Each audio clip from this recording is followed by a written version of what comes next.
इन्होंने टीवी चैनलों पे राना सनाउल्लाह और इम्पोर्टेड हुकूमत की शह पे ये झूठी खबरें चलाई कि फयाज चौहान को बंदरा के पास साथियों समेत छोड़ दिया गया। मैं डटा रहा, प्रिजन वैन में पूरी टीम के साथ हम मौजूद रहे। अब ये हमें अडयाला जेल लेकर आए हैं।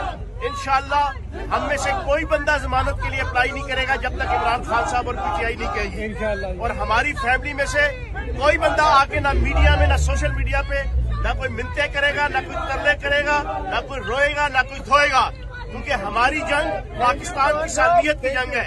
हमारी जंग पाकिस्तान की बका की जंग है और हम इमरान खान की क़यादत में पाकिस्तान की 22 करोड़ आवाम की इज्जत और वकार और हकीकी आजादी की जंग लड़ रहे हैं। सर आपके इन्होंने टीवी चैनलों पे राना सनाउल्लाह और इम्पोर्टेड हुकूमत की शह पे ये झूठी खबरें चलाई कि फयाज चौहान को बंदरा के पास साथियों समेत छोड़ दिया गया।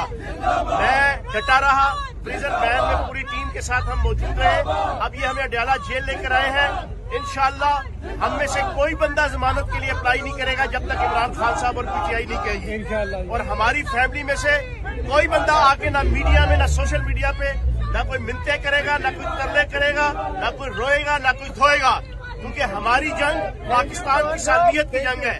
हमारी जंग पाकिस्तान की बका की जंग है और हम इमरान खान की क़यादत में पाकिस्तान की 22 करोड़ आवाम की इज्जत और वकार और हकीकी आजादी की जंग लड़ रहे हैं। सर आपके